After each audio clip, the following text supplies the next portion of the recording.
Great. I think the cool thing about that is just you felt the energy in the room, the amount of women sitting in there and so passionate about being a leader in their space, whether it was sport, whether it's business, whatever it is. I think that was what's so cool about it. And obviously, getting to sit next to Annika on stage is pretty special for myself. So It's funny, Caitlin Clark was repeatedly told by the WNBA to continue in her position and concentrate solely on basketball, as if she were expected to be appreciative simply by being present.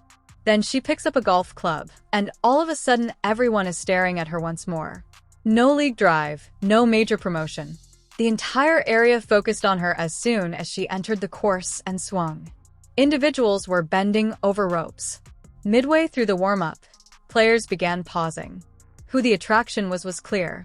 And I can assure you that Kathy Engelbert was watching that someplace in the WNBA offices and thinking, oh, wonderful, now she's popular in another sport. This is the aspect that no one in that league was particularly willing to acknowledge. Because she plays in the WNBA, Caitlin Clark doesn't receive much attention. The presence of Caitlin Clark draws attention to the WNBA. And when she plays golf with that focus, yes, the panic begins at that point. The mood at the LPGA Prom changed when Caitlin Clark approached the tee box. People anticipated something lighthearted, such as a charming moment, a courteous swing, and clapping. Her focus, however, indicated differently. The serenity of her posture and the way she positioned herself. There was purpose behind it. She was there to compete. You could hear it when that club connected. People stopped when they heard the clear, crisp sound. The ball didn't simply fly. It kept track. Straight, confident, and in control. People turned around right away. Pros stopped. Viewers muttered. That expression, the common athletic response of, oh, she's not just here to take pictures, was visible. At this point, Caitlin stopped acting like a guest, which caused the discourse to shift. She was competing as if she were an athlete who could succeed wherever. Her presence was not merely noticeable. It gave it an order. She is the attraction, not due of marketing campaigns, league storytelling, or promotional hoopla. Furthermore, it's not just amazing but also a sign of leverage when a star demonstrates that her limelight follows her wherever she goes. Additionally, the LPGA recognized that right away, which is why they treated her in a manner that the WNBA is still perplexed by. The LPGA acted without hesitation. They didn't tiptoe. They didn't balance the attention like they were concerned someone may feel overshadowed. They saw worth after seeing Caitlin Clark. Nelly Korda, the world's best golfer, was matched with her. It wasn't a coincidence.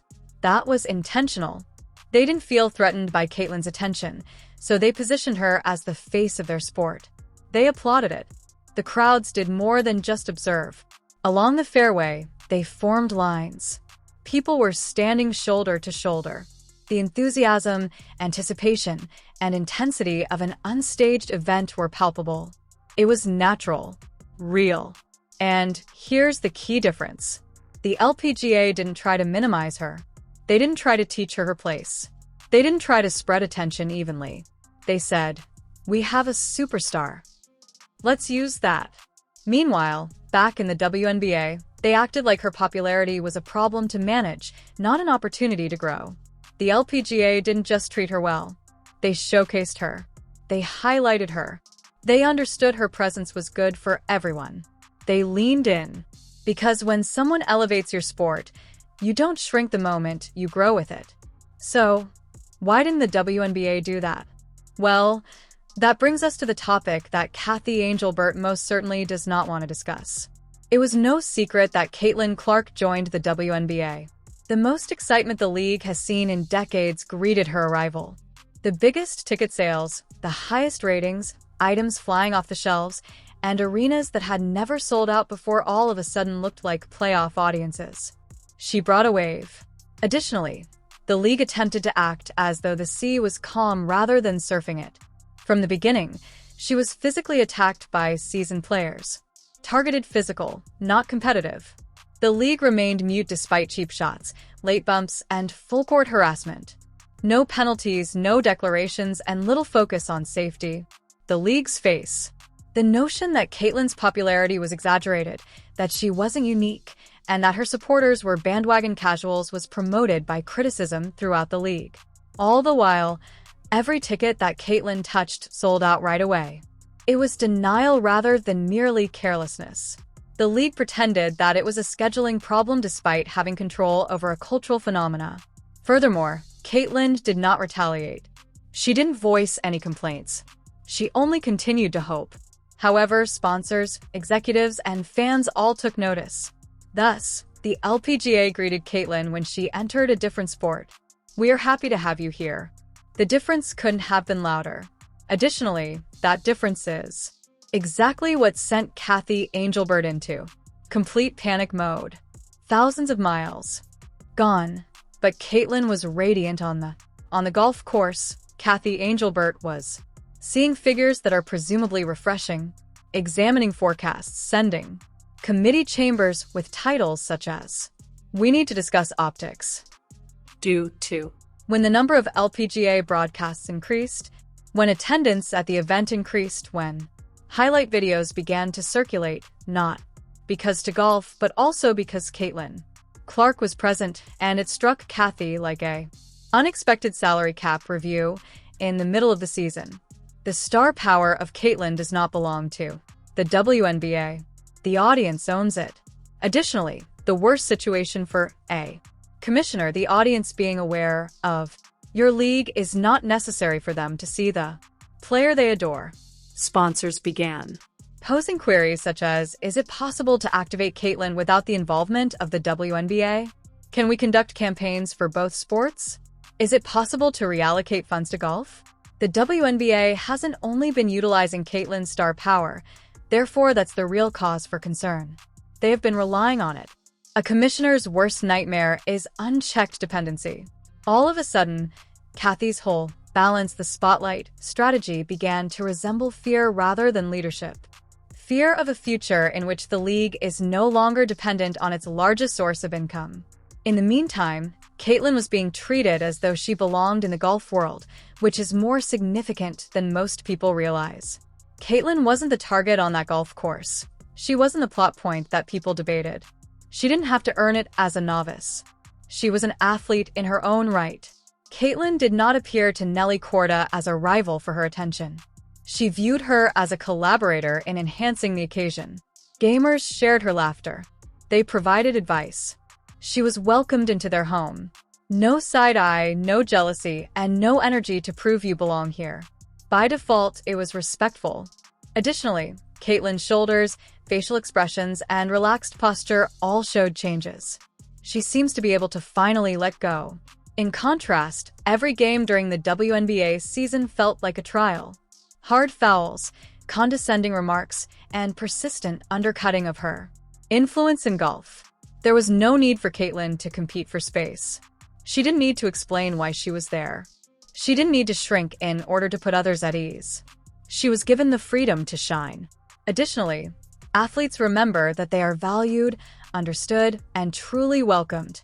And just when it looked like things couldn't get much worse, someone came along and made a huge difference. Then came the invitation, and not just any invitation, from Michael Jordan. Not only is he the best basketball player of all time, but he also serves as a model for transforming athletic brilliance into a lasting impact on future generations. Caitlin was invited by Jordan to attend a private training at Grove 23, where owners, power brokers, investors, and champions get together. Grove 23 is the boardroom if the LPGA event were a spotlight. Because of your popularity, you are not invited there. Because of your significance, you receive an invitation. Jordan witnessed something the WNBA will not admit. Caitlin Clark is more than simply a guard with a lot of points. She is a force in culture. The best thing is that Jordan did more than simply play golf with her. He discussed durability, brand strength, and managing your image rather than letting others do it for you. Kathy Angelbert most likely whispered into a meeting room someplace. She is slipping away, considering that when Michael, you don't validate your route, Jordan does. Remain modest. However, Jordan wasn't the only. One person observed that corporate executives, as well. The impact of Caitlin's crossover sends a message that business sponsors comprehend right away. This isn't league-driven. Star. This star is driven by the consumer. Everything is altered by that distinction. When a league produces a star, the league regulates their worth. However, when the public produces a star, the league only makes an effort to stay up. Marketing for Nike Golf. Businesses, event planners, they observed Caitlyn's prom influence and began talking about the placement of many ports. Not. WNBA guard Caitlin Clark. However, Caitlin Clark is a well-known athlete worldwide. Serena-level placement. That's Tiger.level placement. That is the potential influence of Naomi Osaka. Furthermore, the WNBA did not construct that. Caitlyn did. This implies that she can carry it with her everywhere. Sponsors begin posing risky questions at this point. What would happen if Caitlyn played golf more frequently? Because the crowd follows her. That's the explanation. Not the television deals, not the league, not her. And one rivalry appears somewhat different as a result of that fact. Because someone else was looking intently and responding emotionally while Caitlyn was expanding her universe. Angel Reese responded without a microphone or a press conference.